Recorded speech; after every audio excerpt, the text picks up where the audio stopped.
पीले दांत वाली बहू। रंजना कभी ब्रश नहीं करती थी। उसे कितनी बार उसके माँ बाप ने डांटा, लेकिन उसका कोई असर उस पर होता ही नहीं था, जिस कारण से उसके दांत पीले पीले हो जाते हैं। शादी के बाद। अरे बहू, वैसे तो तुझ में कोई कमी नहीं है, पर तेरे दांत इतने पीले कैसे हैं बेटा? कैसे मतलब? कोई सर्जरी थोड़ी ना कराई है। वो तो क्या नाम, मैं ब्रश नहीं करती थी तो पीले हो गए। अब क्या करूं? आप कहें तो लाल करवा लूं या फिर काले? यार ये क्या है, क्यों माँ से लड़ रही हो? लड़ रही हूँ? अरे मैं लड़ रही हूँ या ये बोल रही है कि दांत पीले हैं, पीले। अरे तपस्या थोड़ी ना की है इन्हें पीले करने के लिए। बकायदा ब्रश नहीं किया है 20 साल तक, तब जाकर। छी, कैसी बात कर रही हो? ये उस वक्त तो पीले नहीं थे जब हम लोग तुम्हें देखने आए थे। अरे तब साफ करवा लिया होगा डेंटिस्ट के पास जाकर। अब देखो कैसे पीले पीले लग रहे हैं। रंजना सास की तरफ गुस्से से देखती है। फिर शुरू हो गई पीले पीले पीले। अरे पीले तो तब भी थे जब मेरे हाथ का रसगुल्ला उड़ा उड़ा कर खा रही थी और बोल रही थी, लड़की नहीं गुणों का खजाना दे रहे भाई साहब आप। खैर, अब वो लोग करते भी तो क्या करते, पीले दांत वाली बहू पल्ले पड़ी थी तो झेलना तो था ही। एक दिन कीर्तन में रंजना गाना गा रही थी। अरे कमला बहन, माँ का द्वार है, यहाँ तो सब शुद्ध होकर आते हैं, फिर अपनी बहू को ब्रश भी नहीं करवाती तुम। दूर से पीले पीले दांत भक्ति में बाधा उत्पन्न कर रहे हैं। अरे कोई 2 साल के बच्चे थोड़ी ना लेकर आई हूँ मैं बहू बनाकर। अच्छी खासी लड़की है, अरे कैसे करवाऊं ब्रश? ये तो उसे खुद करना चाहिए ना। अब माँ बाप तो इसके जैसे तैसे निपटा दिए, ये नहीं सोचा कि सास कैसे संभालेगी। सास बहू को लेकर घर आ जाती है, लेकिन सोच लेती है कि अब इसे लेकर कहीं नहीं जाएगी। अगले रोज बहू कहती है, अरे क्या हो गया, मंदिर नहीं जाना क्या? कीर्तन का वक्त हो रहा है। मेरी मधुर वाणी से कान्हा जी जागते हैं और सोते हैं। आप तो जानती है ना उनकी भक्ति में कितना मन लगता है मेरा। वो क्या है ना, तबीयत ठीक नहीं लग रही है मेरी, आराम करूंगी मैं। तबीयत ठीक नहीं लग रही? अभी तो मिथुन के गाने पर नाच रही थी आप, और अब बोल रही है कि तबीयत ठीक नहीं लग रही। अरे भक्ति में मन लगा लो सासू माँ, ऊपर जाना है, क्या मुंह दिखाओगी आप? हाँ? सास को बहू की बात पर गुस्सा आ जाता है। मैं क्या मुंह दिखाऊंगी, इसकी चिंता तो ना कर, समझी? अपने मुंह की चिंता कर, जो ये पीले पीले दांत लेकर हर जगह पहुंच जाती है। पता है लोग कितना मजाक बनाते हैं। ना जी ना, मैं नहीं जाना कहीं तेरे साथ। तो ये बात है। कोई ना, मत जाओ, मैं अपने कमरे में ही बैठकर भक्ति कर लूंगी। ऊपर वाला दांत थोड़ी ना देखता है, मन देखता है, भावना देखता है। और अरे बस बस, तू सब कुछ दिखा, बस ये सफेद चमकदार दांत ना दिखाना किसी को, है? जा यहाँ से।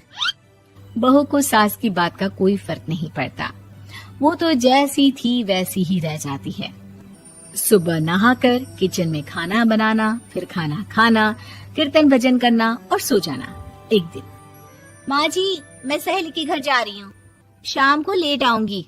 हाँ हाँ तो जाना, मैंने कौन सा तेरी आरती करनी है घर पर बैठकर। रंजना सहेली के घर जाती है, जहाँ वो पार्टी में जाने की तैयारी कर रही होती है। अरे शिखा, कहाँ जाने की तैयारी कर रही है? मैं गलत वक्त पर आ गई क्या? अरे नहीं यार, उल्टा सही वक्त पर आ गया। मैंने ये साड़ी और ज्वेलरी निकाली है यार, शाम को इनके ऑफिस की एक पार्टी में जाना है। बताना कैसा लग रहा है ये सब? नहीं यार, इस ड्रेस के साथ तो वो वाली ज्वेलरी अच्छी लगेगी। हाँ हाँ सही बोल रही है, मैंने ध्यान ही नहीं दिया। वैसे तो हमेशा से मस्त फैशन सेंस रखती है। तो बड़ा जाती होगी ना पति के साथ पार्टी में। रंजना कुछ नहीं बोलती, बस सोचती है कि यार काश ये बात सही हो जाती, पर मैं क्यों नहीं जाती पार्टी में? क्या इन लोगों की कोई पार्टी होती नहीं होगी? रंजना घर आती है और रात में पति से सवाल करती है, एक बात बताइए, आप मुझे किसी पार्टी में क्यों नहीं ले जाते? क्या आपके यहाँ ऑफिस में पार्टी नहीं होती? पति बेचारा क्या कहता कि दांत पीले हैं तुम्हारे इसलिए। अरे कोई पार्टी होती नहीं हम लोगों के ऑफिस में, तो कहाँ से लेकर जाऊं? और मार्केट, मॉल, कहीं वीकेंड घूमना, कहीं तो। अरे यार, सारे हफ्ते में एक छुट्टी मिलती है, तो सोचता हूँ कि आराम ही कर लूं। क्यों? रंजना मन मार के रह जाती है। पहले कभी सास के साथ मंदिर जाया करती थी, लेकिन वो भी सास ने ले जाना बंद कर दिया। घर बैठी बैठी रंजना बोर हो जाती है। तभी उसे आइडिया आता है और वो मायके जाने का सोचती है। सासू माँ, 2 दिनों के लिए मम्मी के घर जा रही हूँ। अच्छा ठीक है, आराम से जा। और हाँ, माँ से कुछ अच्छी आदत सीख कर आना कि कैसे शरीर के हर भाग की तरह दांतों की सफाई भी जरूरी होती है, समझी? शुरू हो गई ना आप। वो लोग आपकी तरह नहीं है कि छोटी छोटी बात का बतंगड़ बना दे।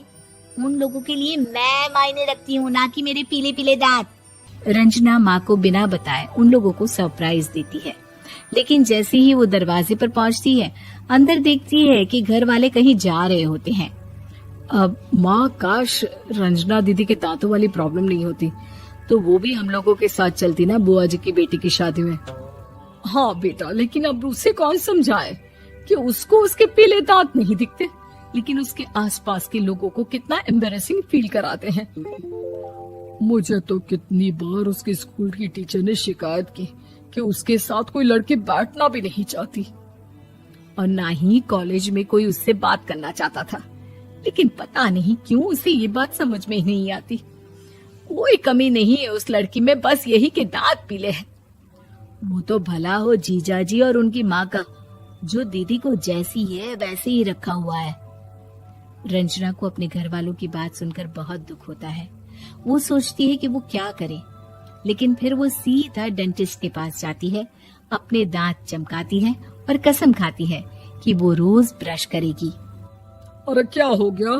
तुम तो 2 दिनों के लिए गई थी ना, पर कोई ना, अच्छा है, चलो आ गई तो। रंजना सास के सामने आकर खड़ी हो जाती है और पूरी स्माइल करती है, उसके चमकदार दांतों को दिखाती हुई। चले मंदिर। माँ, मुझे माफ कर दीजिए, मैंने आप लोगों को